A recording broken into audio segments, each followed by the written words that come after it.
Allez, bonjour les gens, bonjour YouTube, on se retrouve tout de suite pour une deuxième vidéo sur Bloodborne. On a réalisé notre première quête. Il y avait des gens qui étaient en train de brûler des loups-garous sur la place et ils m'ont pris moi-même pour un loup-garou, ce que je ne suis pas. Et donc du coup, on a été obligé de les buter, mais les buter 2 fois. Et oui, parce qu'ils étaient très nombreux. Voilà. C'était une horde. Une horde de villageois, de chasseurs de monstres, et ils m'ont pris pour un monstre. Voilà. Bon, on a été obligé de les buter 2 fois, ce qui nous a quand même rapporté un point d'XP, nous a rapporté une arme. Par contre, on a perdu 2 points de vie sur les 6 qu'on avait. Nouveau tour, je pioche 3 cartes. Donc ça, c'est mon deck, que j'ai bien mélangé. J'ai pas gagné d'XP pour le moment, j'ai accompli une quête sur les 2. Je suis ici au niveau des manches.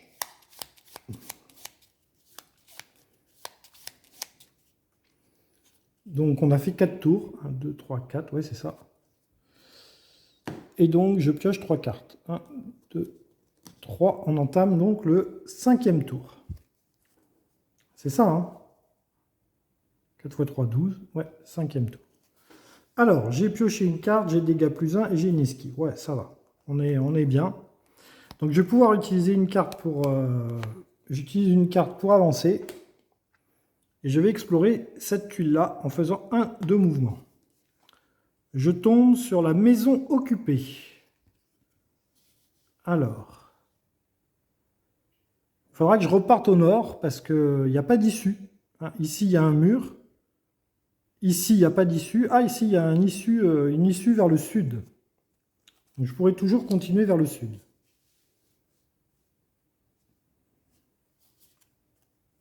Donc, et ici, je me retrouve...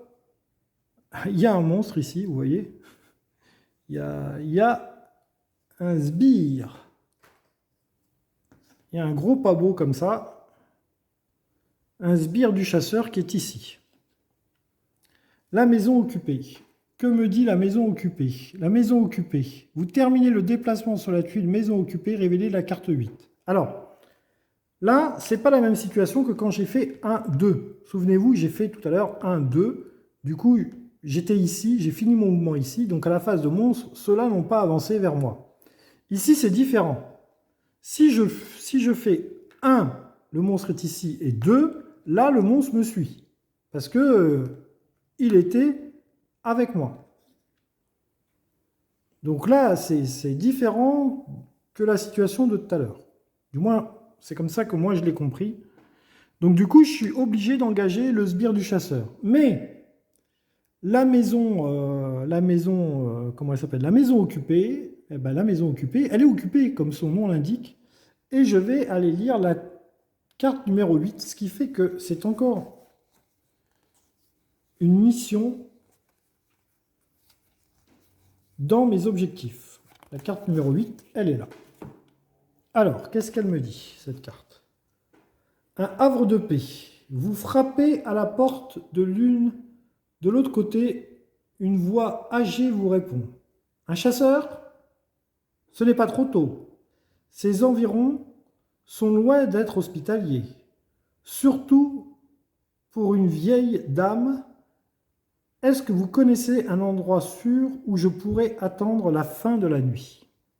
Ah, là, elle est gentille, la dame, mais il y a un monstre avec elle, là. Placez un jeton survivant sur la case maison occupée. Donc là, voilà, il y a une dame ici. Le jeton peut accompagner un chasseur lorsqu'il quitte la case. Le jeton est renvoyé à son point de départ si le chasseur se téléporte ou se rend au rêve des chasseurs. Terminez un déplacement sur la tuile chapelle d'Odéon accompagné du jeton. Ah, il faut que je l'emmène à la chapelle d'Odéon pour révéler la carte numéro 9. Ok. Donc déjà, il faut que je trouve la chapelle d'Odéon. Et ensuite, il faut que j'emmène cette vieille dame à la chapelle d'Odéon puisqu'elle cherche un endroit sûr. Mais avant tout cela, eh bien, il faut que je frite ce sbire du chasseur. Pour friter ce sbire du chasseur, alors j'ai une esquive, ça c'est bien. Et j'ai une attaque basique.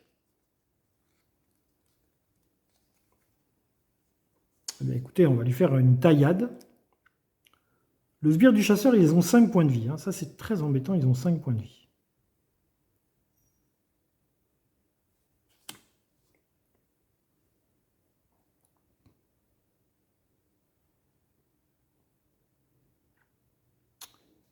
Je vais vérifier un petit truc dans la règle quand même, parce qu'à chaque fois, moi, j'ai pas beaucoup de cartes pour jouer. Hein.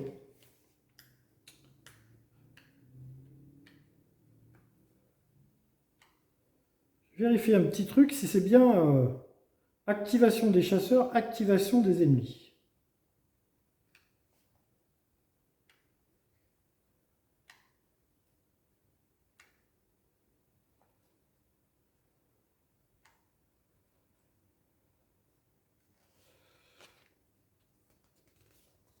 C'est bien activation des chasseurs et activation des ennemis. Hein. Et un truc que je pige pas, c'est que est-ce que ce serait pas le même tour où les monstres m'attaquent et moi je les attaque?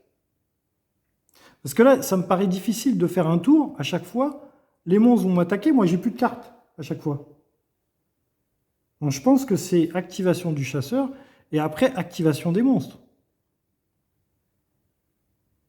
Et pas mon tour, le monstre me combat et après le monstre rejoue. Je pense que là j'ai fait une petite erreur, mais bon. Donc qu'est-ce qu'il fait ce sbire? Il fait capacité. Ah, alors quelle est la capacité du sbire du chasseur? Alors, sa capacité, elle est là. Avant votre attaque, reculez le sbire du chasseur de 2 cases, puis esquivez ou subissez 3 points de vie et étourdissement. Il fait un bélier en fait, il fait un coup de tête, il essaye de mettre un coup de boule. Esquiver à 1 de vitesse. Bon, bah, je vais esquiver à 1 de vitesse.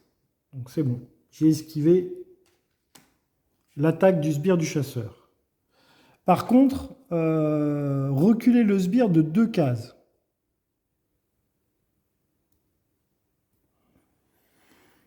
1, 2. Bon, il va là. On va partir du principe qu'il va là. Puis esquiver ou subissez 3 de dégâts et étourdissement. Bon, et voilà. J'ai réussi à esquiver. J'ai réussi à m'échapper. Ok. Nouveau tour. Donc là, il n'y a pas activation des monstres. Ils jouent en même temps que moi, les monstres. Je vois pas le truc. Ben, il faut que j'aille voir la règle hein, pour ça. Hein. Mais bon, on va le jouer comme ça. Nouveau tour. Non, c'est bien joueur. Tour du joueur, tour du monstre. Hein. Vous voyez, c'est là. Déroulement d'un tour. Activation du chasseur. Je vais voir activation des ennemis maintenant. Activation des ennemis. Lorsqu'un joueur a terminé l'activation de son chasseur, l'ennemi se trouve à portée d'activation s'active. Déterminer la portée d'activation. Tous les ennemis présents dans le lieu où se trouve le chasseur, ainsi que dans des lieux adjacents, sont à portée d'activation et donc s'activent. Les autres ennemis ne remarquent pas votre présence. Activation. Les ennemis s'activent dans l'ordre en fonction de leur position sur le plateau. Les ennemis s'activent en premier, suivi des ennemis machin, et ainsi de suite, dans l'ordre de chacun. L'ennemi se déplace. Choisissez un des ennemis activés et déplacez-le d'une case en direction de votre chasseur. Donc, il se déplace d'une case. Il va là. Ok, bon, bah là, tout va bien. L'ennemi attaque. Oui, il y a bien activation des ennemis et il y a bien activation des jeux. Ok, donc il va là. Donc, nouveau tour. Je progresse d'ici d'une case. Je prends 3 cases. 1, 2, 3, 12, 13, 14, 15, 2, 1, 2, 3, 4, 5. Ouais, on est bien ici. Ok, donc c'est à moi. Donc là, par contre, le problème, c'est qu'il ne me reste plus qu'une case.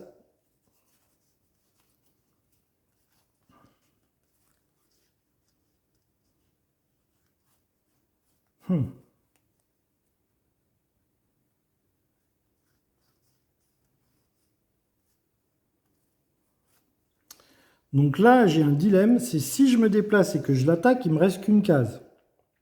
Il a 5 points de vie. Je vais plutôt attendre qu'il vienne me friter, là. Bon, en tous les cas, avec ça, je vais reprendre mon arme.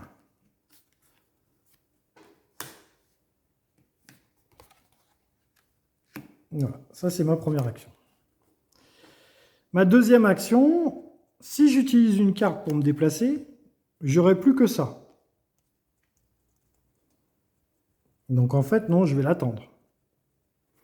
Donc là, je mets fin à mon tour. Activation des monstres. Le monstre à un lieu se déplace vers moi.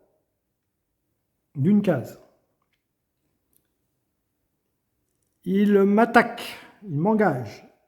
Donc je choisis une carte combat. Je vais choisir le déséquilibrement. Le déséquilibrement. C'est une vitesse de 1, je fais 3 de dégâts. Et je garde l'esquive en main. Que fait-il, ce brave homme? Il fait une attaque basique. Je vais pouvoir esquiver. Jusqu'à présent, ça va, j'ai mes cartes esquives. Attaque basique, à vitesse 1, il me fait 3 de dégâts. Donc autant que moi. Hein. Je vais choisir d'esquiver son attaque en me mettant ici. Donc moi, je lui fais 3 de dégâts. Et lui, il me fait 0 puisque j'ai esquivé. Ok. Nouveau tour. J'aurais pu utiliser mon fusil de Ludwig. Lorsqu'il rentre dans ma case, il prend 2 de dégâts. Comme ça, 3 et 2, ça fait 5. Et là, il est mort. Et là, je prends un point de vie. Ouais, je vais plutôt faire ça. Ok. En fait, il rentre dans ma case. J'utilise mon fusil de Ludwig qui dit que quand un adversaire rentre dans ma case, il prend 2 de dégâts. Et ensuite, je fais mon attaque de 3 de dégâts. 3 et 2, 5. J'aurais même pas... Si, j'aurais eu besoin de faire l'esquive. Sinon, je me prenais son attaque basique parce qu'elle avait la même vitesse que moi. Donc, pour ne pas prendre 3 de dégâts, comme on fait 2 attaques à la même vitesse, je suis quand même obligé d'esquiver. Voilà. Nouveau tour. Nouveau tour, je suis ici.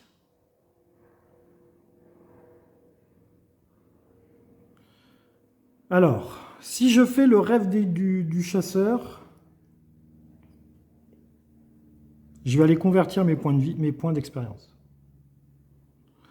Donc je vais ici. Je vais faire le rêve des chasseurs. Donc quand je fais le rêve des chasseurs, j'avance de 1 ici. Je reprends mes points de vie. Donc je suis à nouveau à 6. Ici, mes cartes sont utilisées. Je peux choisir laquelle des deux je prends. Je vais prendre celle-là. Ça réactive mon arme aussi. Je vais convertir mes 2 points d'XP en choisissant 2 cartes ici. Donc ça et ça, je peux refaire une pile parce que quand on fait le rêve des chasseurs, on remet tout à 0. Eh bien écoutez, je vais prendre... j'ai 3 déséquilibrements et j'ai 1 point de dégâts. Je vais prendre le rétablissement. Je le remplace.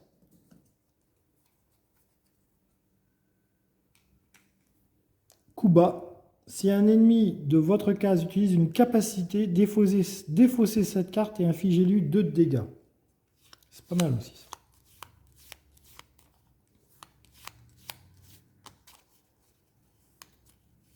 Alors j'ai oublié un truc, à chaque fois que je faisais mes esquives, là, il fallait que je libère l'emplacement. Enfin bon, là pour le coup c'est pas trop grave, mais bon. Le déséquilibrant avec plus 1 de vitesse, c'est pas mal ça. Hein. Je vais le prendre. Donc un déséquilibrement, alors je vais remplacer une attaque basique et je vais remplacer un déséquilibrement. Donc ces 2 cartes sont remplacées. Et je mets mes 2 cartes avec plus d'expérience dans mon deck. Voilà. Je mélange.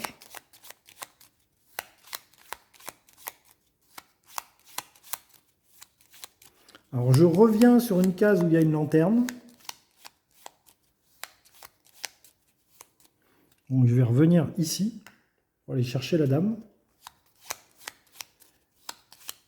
Et c'est le début d'une nouvelle manche. Vous voyez, le fait d'aller au rêve des chasseurs, ça fait quand même avancer de 2 cases.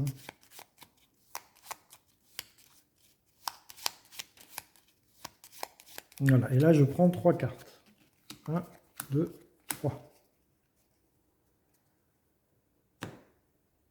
Je regarde mes cartes. Alors esquive, esquive et piocher. Ok. Bon, je vais utiliser une carte pour faire un mouvement. 1, 2. Madame, restez avec moi. Je vais utiliser une carte pour explorer la carte qui sera ici. Donc je vais remonter le tout pour que vous puissiez continuer de voir ce qui se passe. Alors ça, ouais, ça il ne faut pas que j'oublie, c'est parce qu'il faut que j'aille terminer un déplacement sur la tuile chapelle d'Oléron accompagnée du jeton. Révéler la carte numéro 9. Parce que cette quête-là, elle m'a l'air très dure. Donc moi, je vais avancer ici. Donc j'utilise cette carte-là pour faire un mouvement ici. Ici, j'ai ça. C'est une ruelle. Une ruelle qui a une issue au sud. Alors vous ne la voyez pas bien, je vais vous la faire voir. Voilà, vous voyez, c'est une ruelle. Et il y a un monstre dans la ruelle. Donc là, pour le moment, je suis ici. Et il y a un monstre ici. C'est un groupe de chasseurs. Encore eux. Encore eux. Ils ont 4 points de vie. Alors, je peux très bien reculer. Parce que j'ai fait un mouvement, je recule. C'est ce que je vais faire. C'est ce que je vais faire parce que ça ne m'intéresse pas. Moi, il faut que je trouve la chapelle. La chapelle d'Odéon. Alors, elle est peut-être au sud. Elle est peut-être ici. Mais elle est peut-être là-haut. Ou elle est peut-être ici. Je vais plutôt aller explorer là-bas.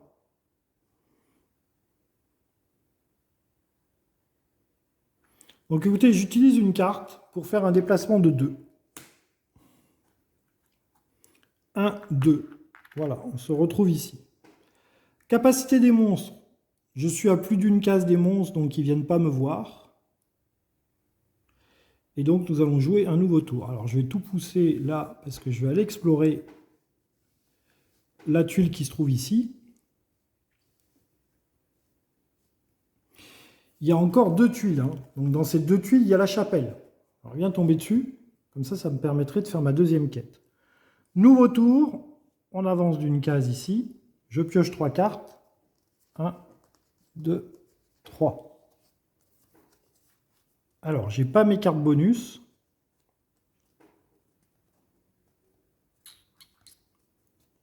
Je vais jouer... J'ai pas d'esquive là, attention, j'ai pas d'esquive. Je vais jouer ça. Non, je vais jouer ça. Je vais jouer ça, je vais avancer de 2 cases. Donc, 1, 2. C'est la chapelle d'Odéon. Très bien. Je vais la mettre comme ça, parce qu'il y a une issue au nord, là.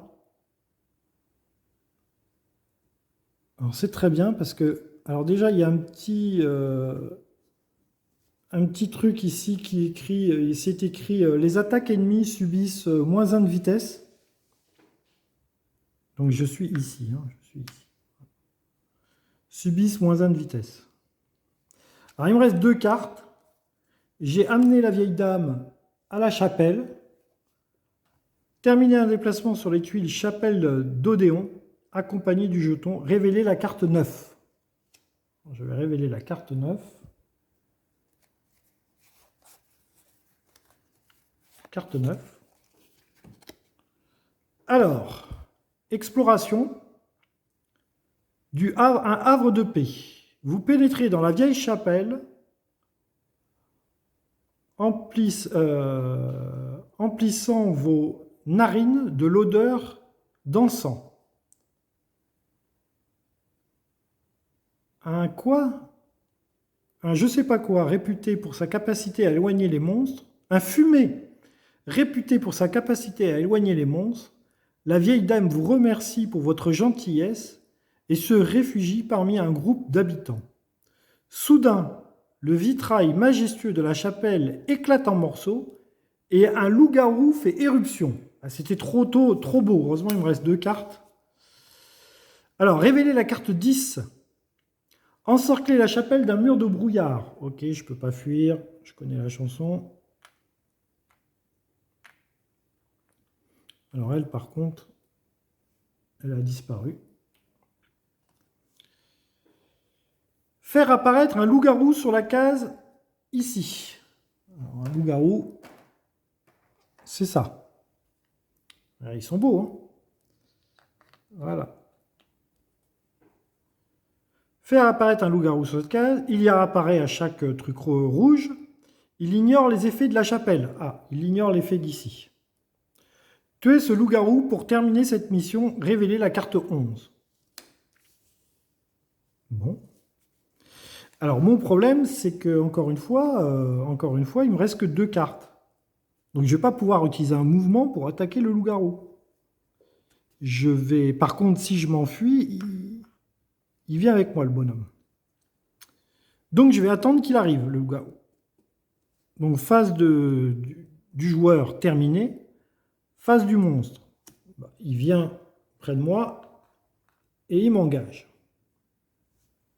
Très sympathique, ce loup-garou. Il m'engage. Qu'est-ce que je vais faire? Alors, j'ai pas d'esquive.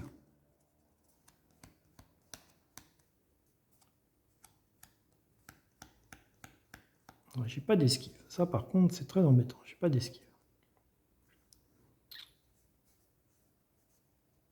Je vais jouer là. Je vais jouer une taillade et je vais piocher une carte. Donc, je pioche une carte. Ou alors, il y a 2 solutions là. Ou alors, je vais un déséquilibrement très rapide pour annuler son attaque. Ou alors, je pars du principe que j'ai 6 points de vie. Je peux jouer là pour piocher une carte en espérant avoir une esquive. Et du moins, je lui ferai 2 de dégâts. Le loup-garou a 4 points de vie. Il est là, le loup-garou. Hein. Le loup-garou est là. Oups, comment mettre le bordel? Alors évidemment, ici, je ne sais plus où j'étais.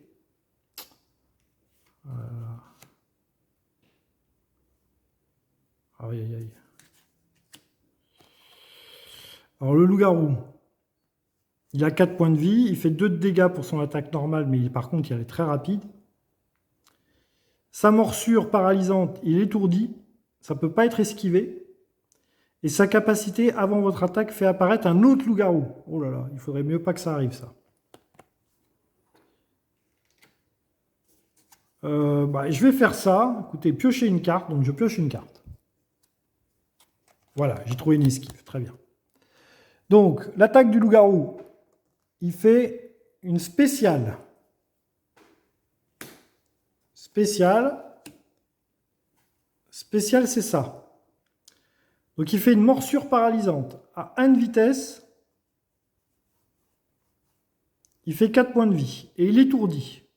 Ne peut être esquivé. Ah, ne peut être esquivé.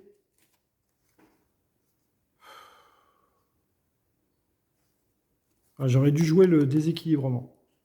Bon, déjà, il rentre dans ma case, il prend 2 de dégâts. Hein, parce que j'ai fait mon coup de fusil.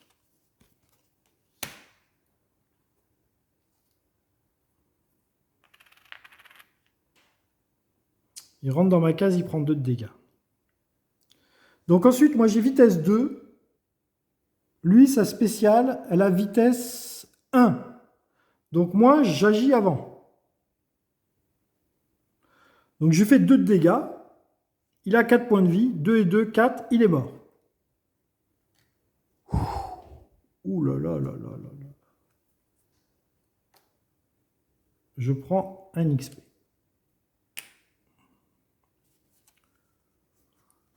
Ouais, je ne pouvais pas esquiver. Il me reste 2 cartes. Du coup, je fais ça. Tuez ce loup-garou pour terminer cette mission. Révélez la carte 11. Révélez la carte 11.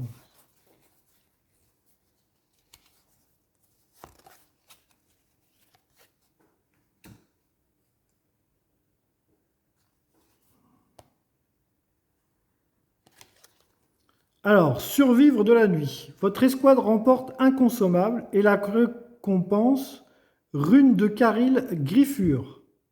Et je fais ma deuxième carte quête. Alors, un consommable. Consommable, c'est ça. Je cherche un au pif. J'ai un élixir bleu. Activation du jeu. Déplacez-vous de 2 cases. Très bien. Donc ça ne me coûte pas de carte de me déplacer de 2 cases. Et la rune de Caril Griffure. La rune de Caril Griffure. Rune de Caril Griffure. Rune de Caril Griffure. Ça fait quoi? Remplacez de votre carte attribut +1 déséquilibrant. Remplace l'effet de votre carte attribut par +1 d'attaque et déséquilibrement. D'accord. Ok.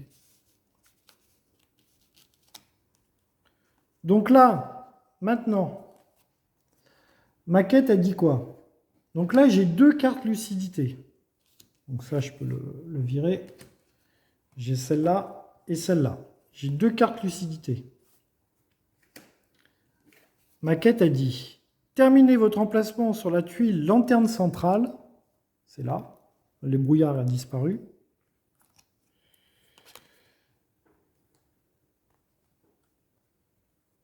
Deux cartes lucidité. Révéler la carte 2. Donc, j'utilise une carte pour me déplacer de 2. 1, 2. Je pourrais me téléporter, hein, mais bon, j'ai assez de cartes. J'utilise une carte pour me déplacer de 2. Je suis sur la lanterne centrale avec 2 cartes lucidité. Révéler la carte numéro 2.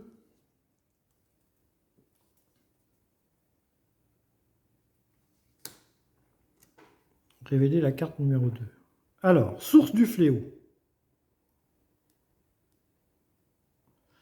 Alors, des sens, pas de griffus, des quoi? Des sons de pas de griffus déboulent le pavé. Vous vous retournez juste à temps pour apercevoir un loup-garou bien plus imposant que les autres, qui vous fonce dessus, son regard brillant d'une lueur bestiale. Révélez la carte 3. Ah ouais, mais c'était la fin de mon tour. Ah ouais, mais j'ai plus de cartes, j'ai plus rien là. Oh! Oh, c'est dégueulasse là. Ah ouais, c'est pas juste là. Révélez la carte numéro 3. Encerclez la tuile avec du brouillard. Ok.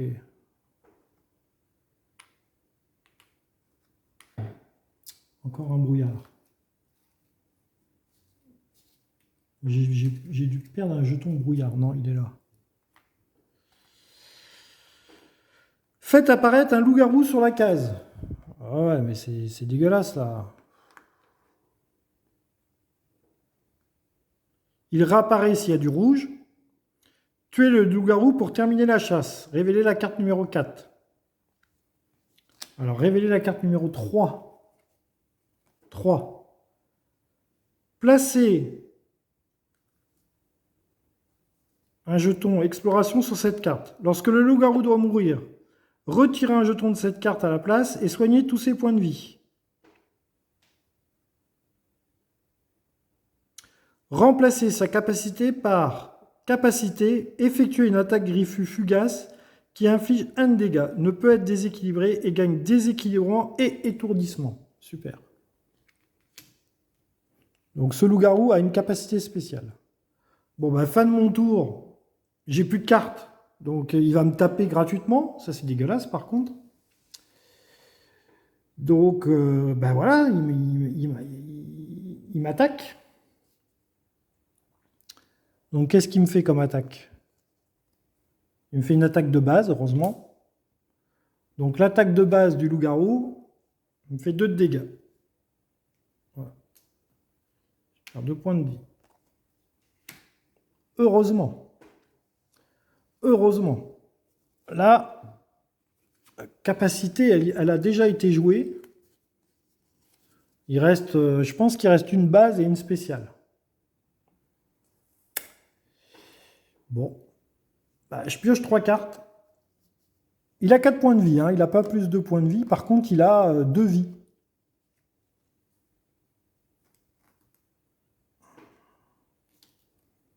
Parce que lorsqu'il meurt, il réapparaît. Bon. Ah, j'ai déséquilibrant plus 1 de vitesse. Je vais l'engager, bien entendu. Je vais faire... Ah, je ne peux pas faire ma taillade. J'ai découpe rapide et découpe rapide, ça fait rien comme dégâts.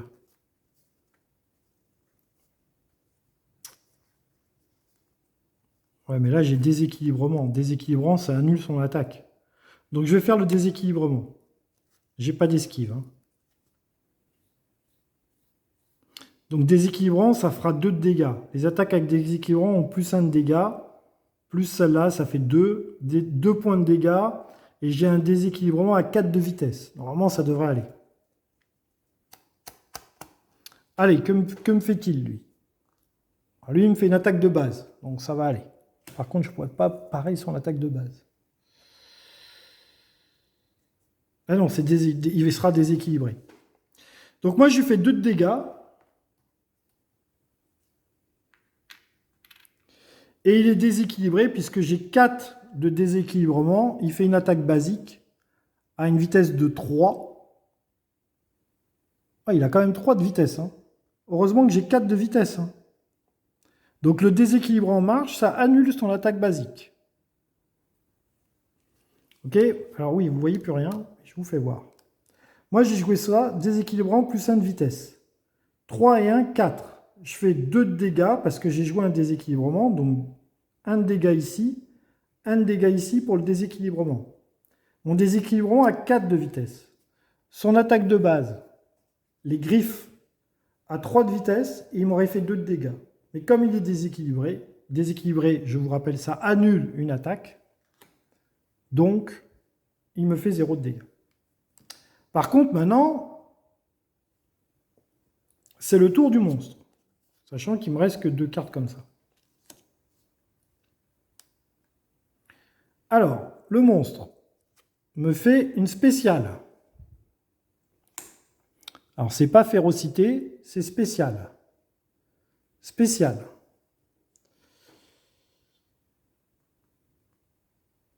Avant votre attaque, fait apparaître un autre loup-garou. Bon, voilà, comme ça, c'est simple. Il y a un autre loup-garou qui vient d'apparaître. Voilà. Bon. Tout va très bien, les amis, tout va très bien. Je peux quand même jouer une attaque. Hein. Je vais jouer ça pour lui faire 2 points de dégâts. Donc, il m'attaque, il me fait sa capacité spéciale. Avant votre attaque, fait apparaître un autre loup-garou, ça d'accord. Et moi, je lui fais 2 de dégâts. Il a 4 points de vie, il meurt. Mais, comme ici, ça nous dit révéler,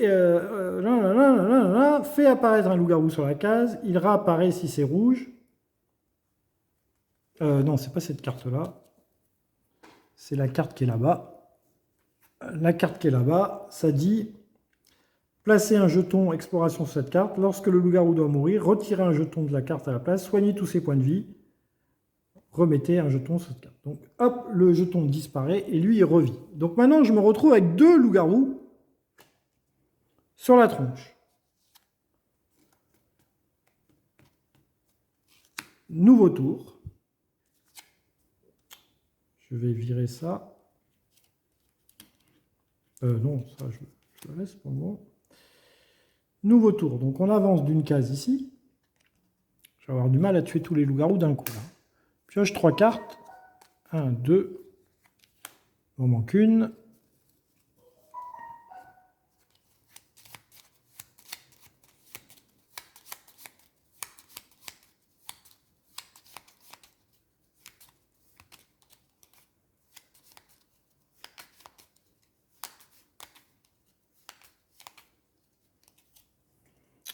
j'en pioche une. Donc là, j'ai le déséquilibrant. J'ai +1 après l'attaque soigné 2. C'est très bien. Ok, j'ai mes 3 cartes. Le monstre. Les monstres.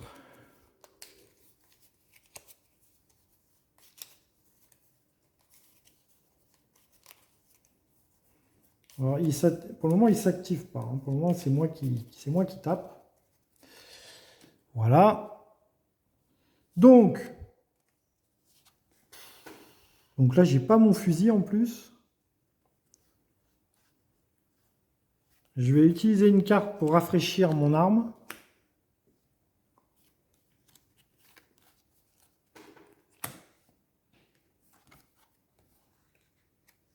Paf. Voilà.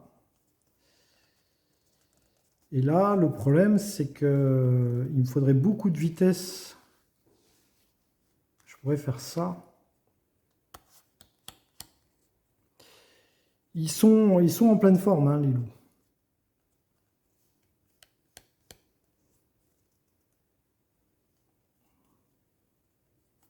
Là, tant pis, je vais tenter le tout pour le tout. Je vais faire ça. Ça le tue. Hein. Ça fait 4 de dégâts à 1 de vitesse et ça me soigne de 2.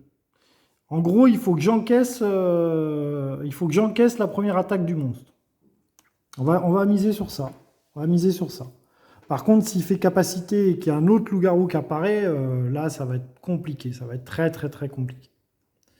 Alors, que fait-il, ce bougre? Il fait spécial. Ah, spécial, je crois que ça va être mort. J'ai pas d'esquive. Alors, spécial, regardez, spécial, il fait vitesse 1, 4 de dégâts, il m'étourdit. Et je ne peux pas esquiver cette attaque. Donc, on agit en même temps. Hein. Je fais 4 de dégâts, il me fait 4 de dégâts. Je tue le loup-garou. Je prends ça. Le problème, c'est qu'il me fait 4 de dégâts. Et alors là, il y a un dilemme. Parce que vous voyez, abattage. Piocher 1 et soigner 1. Le problème, c'est que comme c'est simultané, 1 de vitesse et 1 de vitesse. Et là, c'est écrit après l'attaque, soigner 2.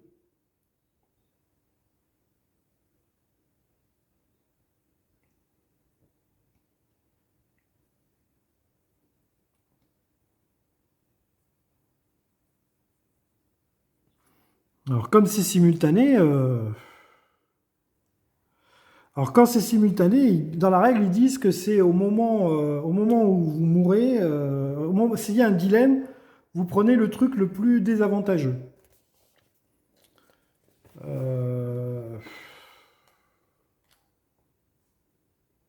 C'est très, très... Vous voyez, le truc, très bon jeu, hein. Mais il y a quand même des cas où si le jeu il a été testé, mais vous l'expliquez dans les règles.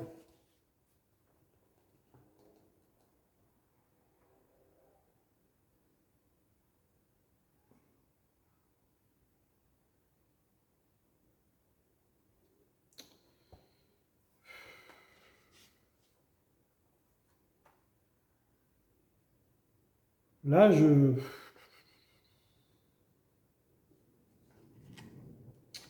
un dilemme. Hein. J'ai vraiment un dilemme. Hein, parce que on fait 4 de dégâts tous les deux. Donc moi, je meurs. Mais si je fais un abattage, je me soigne de 1 et je pioche une carte. Et ici, si je fais 4 de dégâts avec mon attaque, je me soigne de 2. Donc là, je suis désolé, moi. Je perds 4 points de vie, mais j'en gagne 3. Je meurs pas. Non, je suis pas d'accord. Je meurs pas. Je suis pas d'accord. Je récupère 3 points de vie. Je pioche une carte.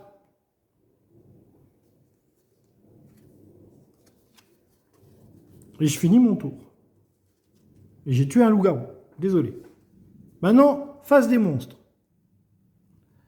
Phase des monstres. le monstre m'attaque.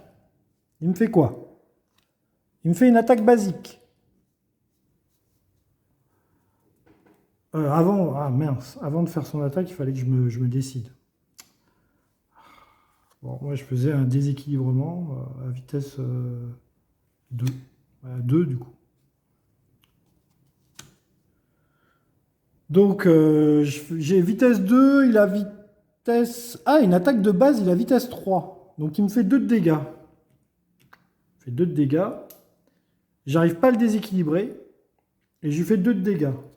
1, 2. Il lui reste 2 points de vie.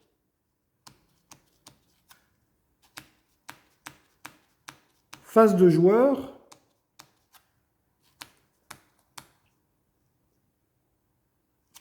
Nouveau tour. Rouge. Alors, nouveau tour. Il va se passer plein de trucs. Parce que du coup, on est dans le rouge. Donc du coup, ici, je mets un jeton. Il va falloir que je le tue 2 fois.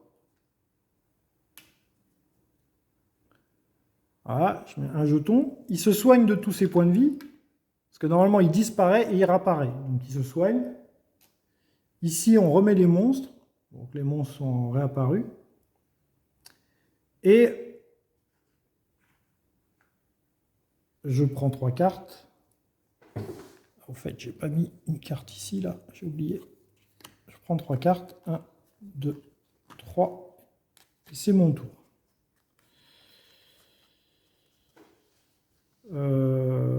Pour 1, je reprends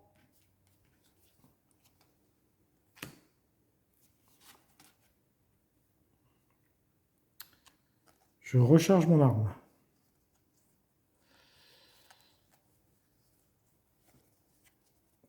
Je n'arriverai pas à le tuer. Hein. Donc je vais faire ça et je vais utiliser les griffes. Donc je me mets sur la plus haute. Que fait-il, ce bougre? Il fait une attaque spéciale. Spéciale, ok. Alors, spéciale, il me fait une attaque de 1 à 4 dégâts. Moi, j'ai 3 de vitesse. J'utilise ma rune de Caril. Remplace l'effet de votre carte par plus 1 de dégâts et déséquilibrement. Ah, mais ça ne peut pas être esquivé. Ah, mais déséquilibrement, c'est pas esquivé. Déséquilibrement, ça annule l'attaque. Donc j'ai bien plus de vitesse que lui, donc j'annule son attaque et je lui fais 2 de dégâts. Il prend 2 de dégâts. Ok, maintenant, c'est le tour du monstre. Il me reste une carte. Que fait-il? Il fait une attaque de base. Son attaque de base, elle a vitesse 3 et elle fait 2 points de dégâts. J'esquive, j'ai vitesse 3. Est-ce qu'on peut esquiver à vitesse égale ou supérieure? J'esquive son attaque de base.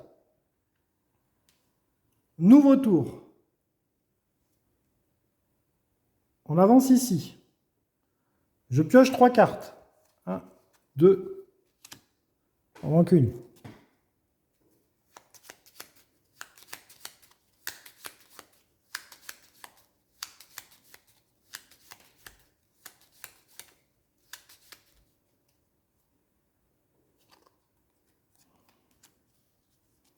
Il me reste une seule carte. Ah, mais je libère l'emplacement là. J'oublie tout le temps de libérer l'emplacement avec les esquives. Alors, il a 2 points de vie.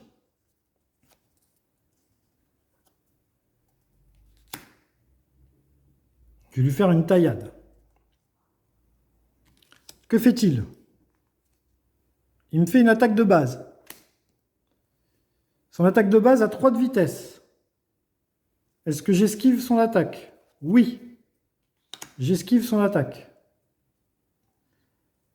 Mon attaque a 2 de vitesse. Elle fait 2 de dégâts. Il a 2 points de vie. Il meurt.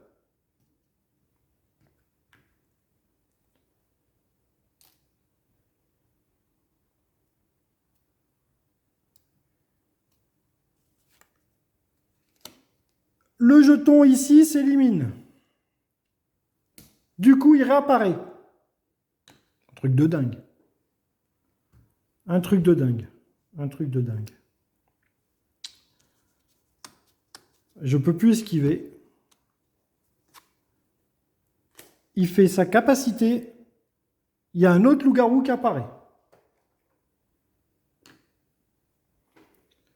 Je vais jamais m'en sortir. Je vais jamais m'en sortir. Donc là, nouveau tour. Je suis ici. Je vais jamais m'en sortir. Je prends 3 cartes. Attendez. Ouais, c'est pareil. Je prends 3 cartes. J'utilise une carte pour ça. Qu'est-ce que j'utilise comme carte? Le problème, c'est que je peux pas lui faire 4 de dégâts, quoi. Si, là. Je vais faire 4 de dégâts. J'utilise ça. Ça, j'ai utilisé pour retourner ma carte. Ça, c'est... Voilà, on est comme ça. On est comme ça, il y a 2 loups-garous. Et là, les amis, je ne sais plus quoi faire. Là. Bon, il n'y a plus de jetons là, mais là, il me reste une manche pour tuer 2 loups-garous. J'arriverai jamais à tuer 2 loups-garous, il me reste 2 cartes. J'ai 1 point de vie. Je suis là, j'ai 1 point de vie.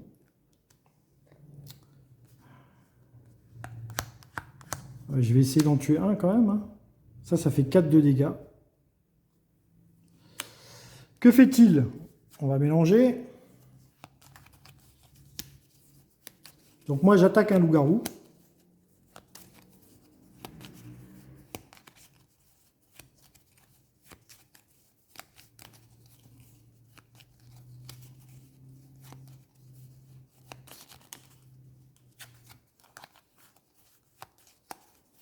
Ça, je l'ai utilisé. Hein.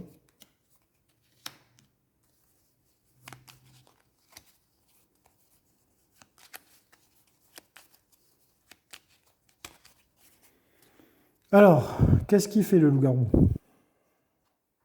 Il me fait une attaque basique. Donc son attaque basique, elle a 3 de vitesse. Elle fait 2 de dégâts. Moi j'ai 1 de vitesse, je fais 4 de dégâts. Elle fait 2 de dégâts, moi j'ai 1 point de vie. Je meurs dans d'atroces souffrances.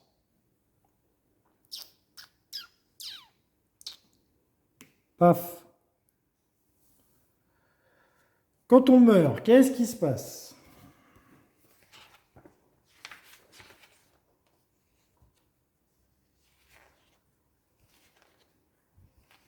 Je perds mes points de vie, ça c'est sûr. Mes points d'XP, je récupère mon fusil, je récupère mes cartes actions, ça je le retrouve. Et le problème, c'est que quand je meurs,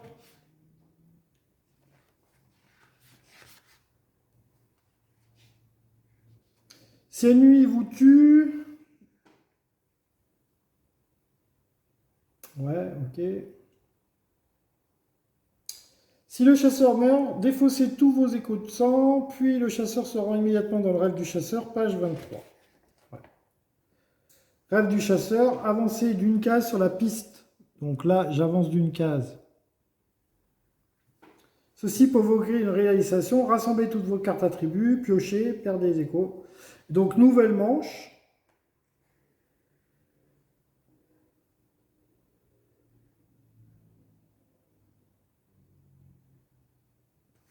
Donc nouvelle manche, je n'ai plus de tour. Donc je perds. Voilà. Parce que nouvelle manche, il faudrait que j'avance de 1 et je ne peux pas avancer de 1. Donc, écoutez, l'erreur de débutant, c'est de... L'erreur de débutant, c'est... l'erreur de débutant, c'est d'être rentré dans la dernière case avec plus de cartes en main. Il faut à tout prix rentrer dans la dernière case avec des cartes. Le truc, il est là, quoi. Ah, c'est bien dommage, hein, parce que j'étais pas mal. Bah écoutez, on se retrouve très bientôt pour une deuxième partie, je pense. Hein, je pense qu'on va refaire une revanche. Et puis on va voir ce que ça donne. Écoutez. Allez, à très bientôt pour une prochaine partie sur Bloodborne. Très bon, hein, c'est très bon. Très très bon, il faut bien gérer. Bon, deux petits problèmes de règles, je pense. Mais après ça roule. 5, 6, 7, 8, 9, 10. Voilà. Allez, à très bientôt les amis. Bye bye.